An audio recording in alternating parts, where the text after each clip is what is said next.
Hi and welcome back to the channel. It's Friday the 6th of July 2024.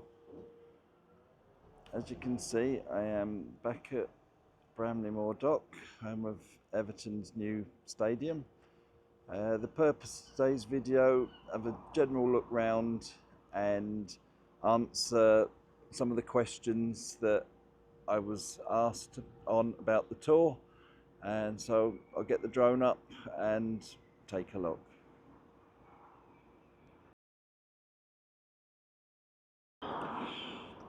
As nearly always, I'll start up over the east stand because the obvious thing is the barrel arch cladding is finished. I did know it was going to be completed yesterday, but I couldn't get here, unfortunately. So that was quite a change. And you drive down the road this morning and it is fully complete. So quite a big milestone, really. So I was saying the purpose of today's video is, apart from just having a fly around, is to answer some of the questions that people did ask when we could ask on the tour, and just some general other things we learned yesterday. Not yesterday, sorry, Wednesday. I'll quickly start on the hydraulic tower. This is actually in Everton's possession now. It's been handed over by Lang O'Rourke. It is currently just a empty shell. We couldn't go in, but we did have a look through the window.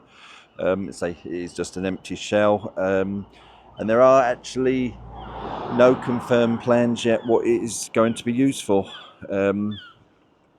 It's possibly a bar or like coffee house, etc., that type of thing. They think it's too small to use as a museum. There's not enough sort of foot space, but that's just guesswork. But that was the views of that.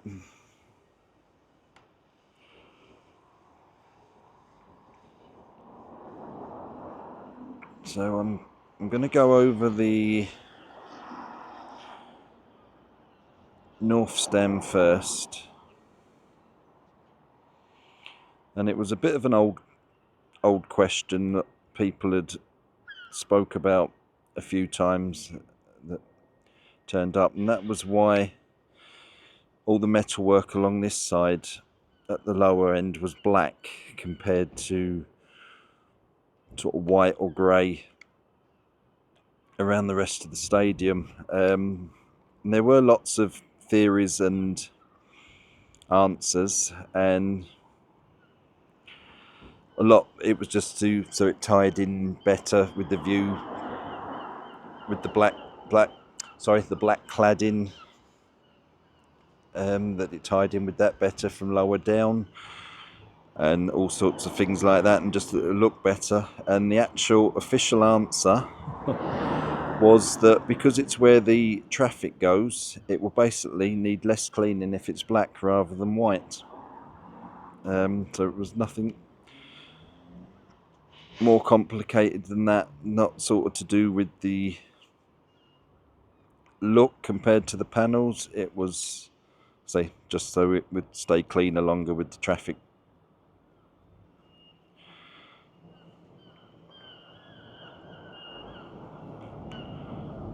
So I'll move around just to talk about, if I can get far enough without losing signal, to get round to the waterway.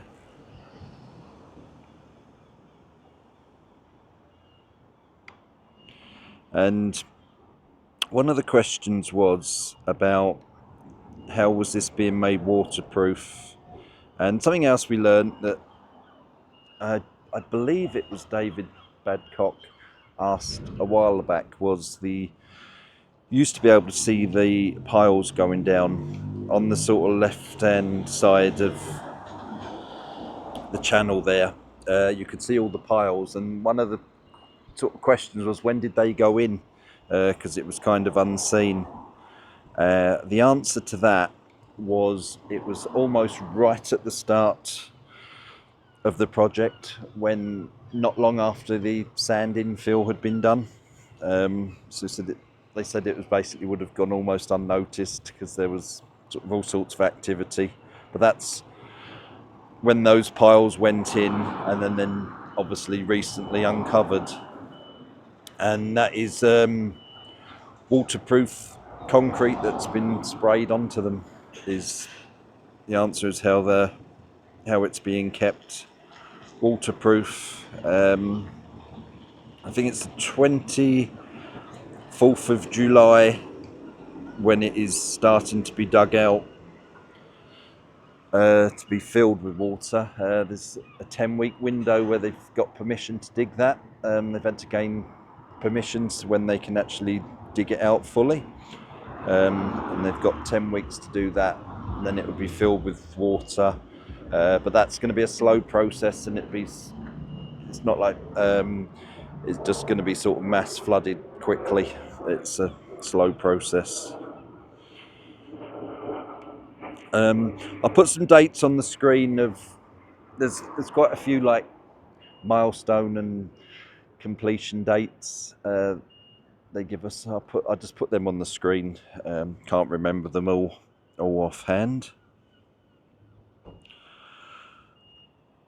One of the next questions was regarding the movement or expansion joints. The fact that at the moment you could see, looks like this one's actually covered now with something that you could see. Oh, it's only netting over it, that you can see through, and the water will go through, can leak through, which, as a lot of you point out, there often is water on the terraces. You can see where it has come through.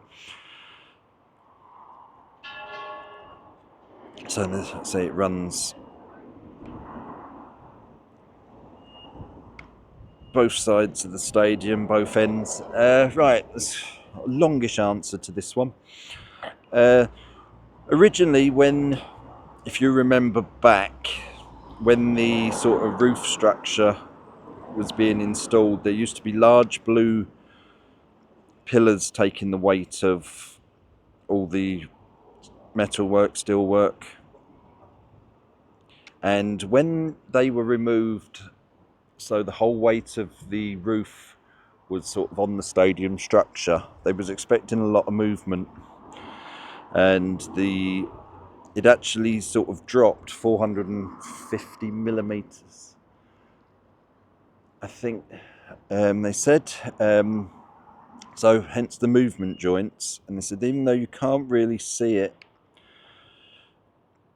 sort of close up or from above by a drone, there is a lot of, on these movement joints, there is quite a step where bits have settled a lot further than others. So they're basically the covering that will be eventually going over the movement joints is going to be fabricated on site to each joint, because each joint will be different. So it's not something that can be made off site and then just bought in and fitted. So they will be custom made on site.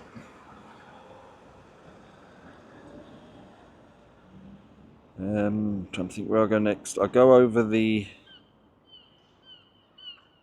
south stand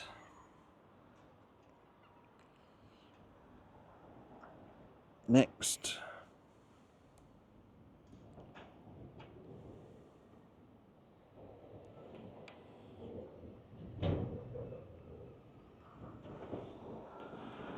So it's such a difference now, there's sort of a whole roof on.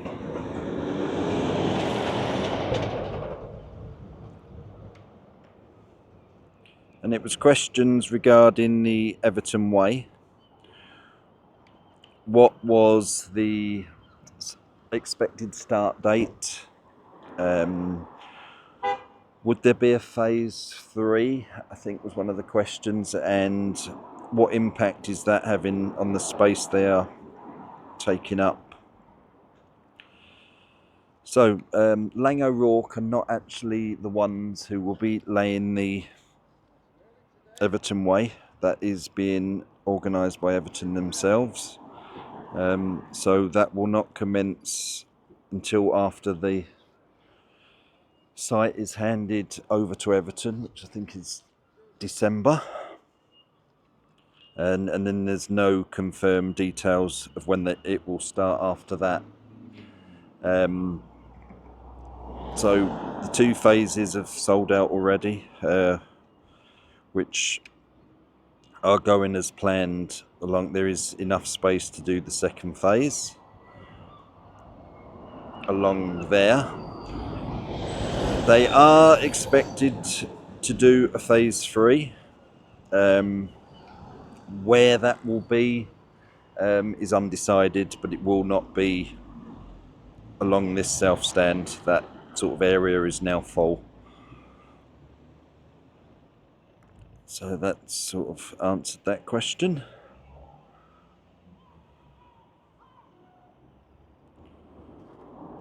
So move on round.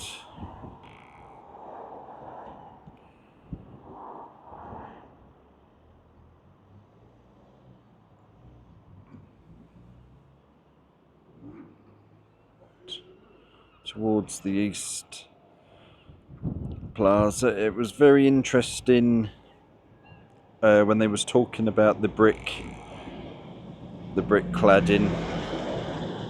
I know there was a lot of you asked about the Archibald Leach design, whether it would show more. It wasn't one of my questions. I think it was Mr. Drone's question. We all agreed, us who went on the tour, that we would only talk about our own questions that we had submitted, because we submitted 5 or 6 each. So really, if you do watch everyone else's, you'll get a load of different questions asked. So if you have to watch, say there's my video, Mr. Drone UK's, SS Skies, Above Us Only Sky, Paul Frost, Mark Thomas. I say they will all, even though it's the same tour, there will be different questions. It was just the surprising fact that these brick cladding panels was basically fitted by 4 people and 2 machines in general, whereas they said if it had been traditional brickwork, it was 650,000 bricks, and they would still be doing it now, and it wouldn't be completed as of yet. So that was just a interesting fact.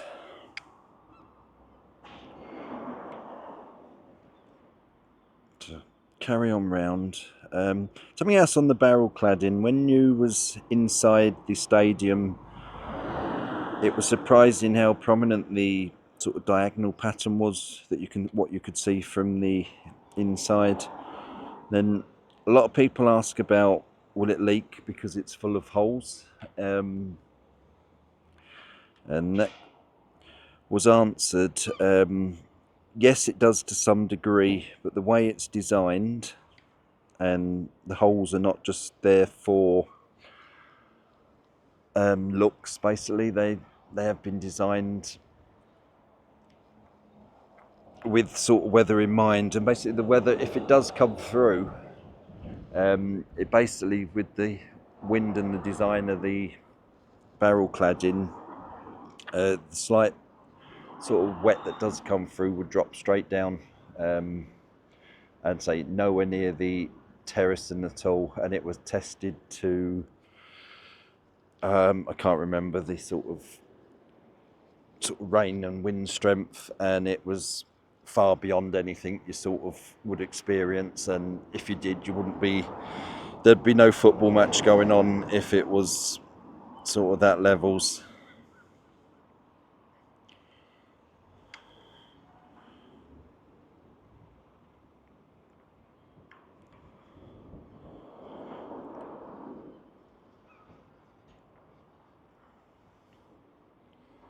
So I'm just looking at some of my next questions. One of them was sort of Lang O'Rourke bothered by all the amount of sort of drone pilots flying over the site? And yeah, the answer was they had a lot of initial concerns regarding, because they had I think four of them large cranes and 22 other cranes on site at one point. Obviously with drones flying sort of all over the place. They said apart from a few early people being a bit daft, on the whole most of us basically just used common sense, kept out the sort of way of the cranes as they requested, and it quickly sort of didn't become an issue. And as of date, there's been no sort of incident with a drone causing any problems. Hence, yeah, we ended up with getting the invite because it's been good for everyone. It's been good for us as YouTubers for the content. It's been good for Everton and Lang O'Rourke that their work gets showcased. So yeah, really grateful to Gareth from Lang O'Rourke and Darren from Everton for organising the tour like they did. It was far exceeded what we sort of expected to see. So yeah, say once again thank you. So have a zoom in on the pitch works going on.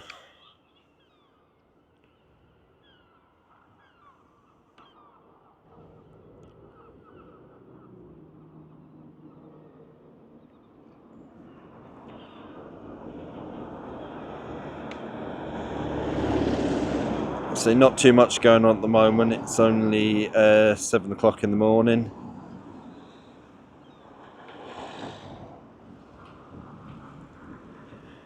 So another thing that's evident once you're in the stadium, one is how steep this south stand is. Let's see, but your actual view, we was stood right at the back, and because it's so steep, you're not that far away from the pitch. So the view was superb. So, which presumably at the back of that is the sort of furthest you can be from the pitch. So in theory, the worst view. And yep, no, it was superb. There was other questions about would any of the glass block views. Try and find a piece to zoom in where I know there was one. That would people have to sit and look through glass, and in fact this seat sort of in the middle of your screen now next to the steps I sort of sat on while I was there. So I wanted to zoom in on that bit, and no, you don't. You're still looking over the glass. Even the seats, even that single sort of seat. Hang on, let me zoom in on that. Even that single seat there would still happily see over the top of the glass. So, as I said, there's not a single obstructed view seat in the stadium.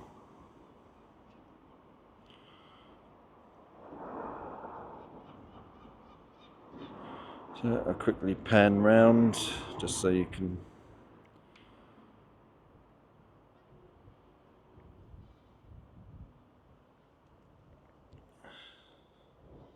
see all around the stadium.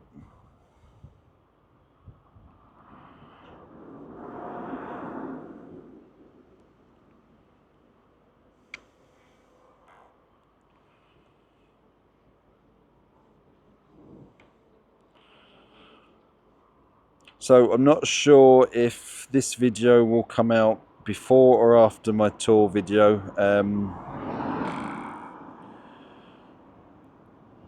I've submitted I've submitted 2 tour videos to Everton and Lang O'Rourke, so I'm waiting back on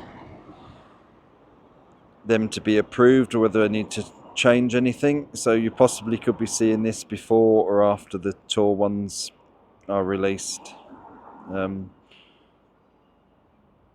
So yeah, just keep your eye out for that. So I'm going to leave that there for today. Once again, thank you for watching. If you could like, share and subscribe, it is greatly appreciated. Helps the channel grow, and I will look forward to seeing you in a few days' time.